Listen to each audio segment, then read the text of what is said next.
мусобиқаи гранд-слами душанбе боз диққати ҷаҳониёнро ба тоҷикистон равона кард. толори бошукӯҳи қасри теннис ва маҷмӯаи варзишиёбӣ соли чорум аст ки чорабиниҳои сайри ҷаҳонии ҷудоро мизбонӣ мекунад ва ҳамасола бо шукӯҳу шаҳомати хоса ва фазои самимии мухлисияш фарқкунандаву хотирмон аст. дар соли 2026 ҳам ин чорабинӣ бо дастгирии раиси шаҳри душанбе муҳтарам Рустами Эмомалӣ ва ташаббуси раиси Федератсияи ҷудои Тоҷикистон Исмоил Маҳмадзоир ҷараён гирифта 240 варзишгари 34 кишвари дунёро ҷамъ овард. дар рӯзи якуми сабқатҳо варзишгарони вазни 60 ва 66 килограмм байни мардон ба татами баромаданд.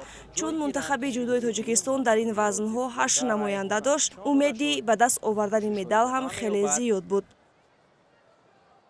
ما همه مخلصای تاجیکستان در همه مردم تاجیکستان بیاد باوری کامل داریم در تمام نمود ورزش ما زور و پول میکنیم مخلصی خوب میکنیم اگر آبازی باشه بسکتبال باشه والیبال باشه اسبازی باشه فرق نداره مادر мухлисони сершумор новобаста аз сину сол аз гӯшаву канори мамлакат ба макони баргузории мусобиқот омада аз наздик рақобати паҳлавононро тамошо карданд.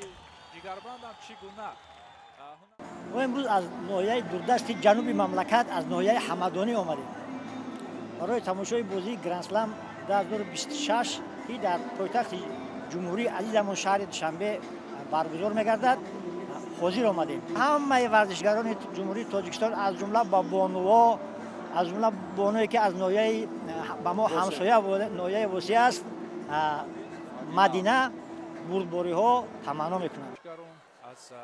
طبق пурсишҳои мо аксари нафарони дар толор буда мухлиси Эмомалӣ Нуралӣ ҳастанд. ҳоло ӯ барои насли наврас манбаи илҳом гардидааст ки баромадашро бо ҳаваси зиёд тамошо мекунанд.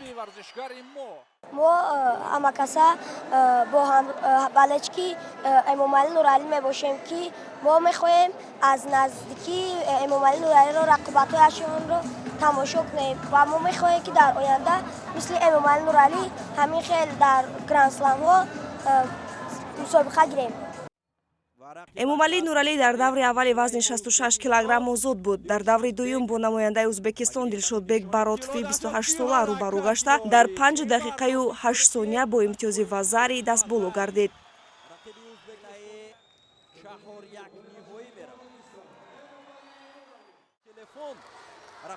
дар даври чорякниҳоӣ Эмомалӣ бо ҷудокори озарӣ Ислом Раҳимов даст ба гиребон шуд.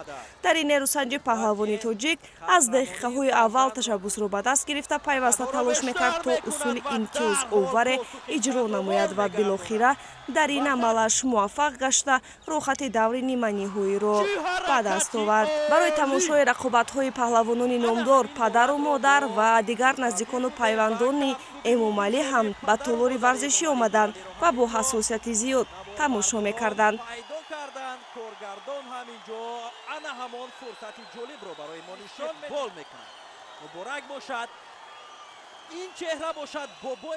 من از فرزند خودم انتظار هستم که به مدال طلا را خداوند کریم به وی سرفراز بگرداند بیرق تاجیکستان را بلند بردارم. همیشه در همه چمپیون‌ها دعاگو هستم که پروردگار همیشه بیرق تاجیکستان را بردارم. ما با همراهی همسرم و خسروم اومده با همشهری‌ها قشلوق‌هنگی‌ها و به همه تاجیکان رحمت کلان میگم بسیار دستگیری میکنن فرزند ما رو ما امید داریم که به فینال میبرد. ин паҳлавони номдор барои баромадан ба финал варзишгари рус Кобец Ҷерманро дучори бохт кард. рақобати мазкур наздики 6 дақиқа идома намуд ва дар ду ҳолат Эмомалӣ аз иштибоҳи ҳариф истифода бурда зидди ҳамла карду дар натиҷа дастболо шуд. акнун барои медали тилло Эмомалӣ Нуралӣ бо ҷудокори узбек Азизбек Ортиқов нерӯ месанҷад.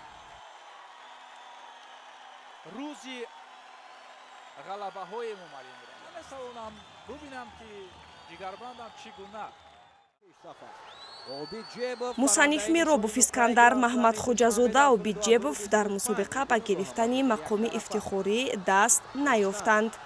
нишон додан мавқеият барои Обиҷебов ва ҳаракат мекунад.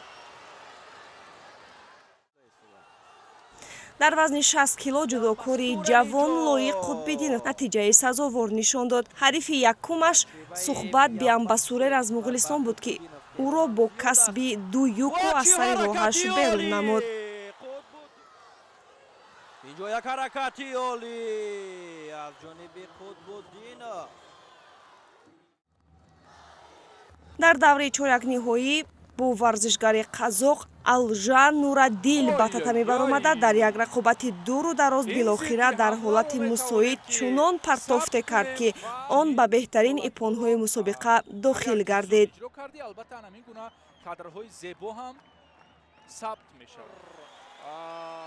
با یک هوشمندی مخصوص дар даври баъди варзишгари 18-солаи тоҷик бо ҳарифи пуртаҷрибаи рус Аюб Блиев мубориза бурд.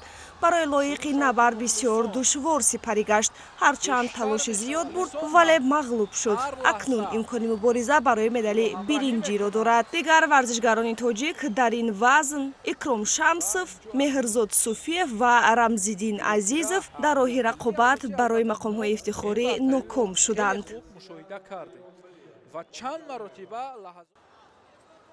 дар сабқатҳо миёни занон, ки дар вазнҳои 48, 52 ва 57 килограмм иштирокчиён нерӯзмоӣ карданд, намояндагони Тоҷикистон ба гирифтани мақомҳои ифтихорӣ даст наёфтанд. аз ҷумла дар ин рӯз Аҳлия Муминова, Нушин Ҷумаева, Марьям Назарова, Суҳайло Сафарзода, Мадина Қурбонзода, Зуҳал Ҷумаева, Райҳона Розиқзода, Раҳмия Ханҷарзода ва Сабина Каримова ноком гардиданд.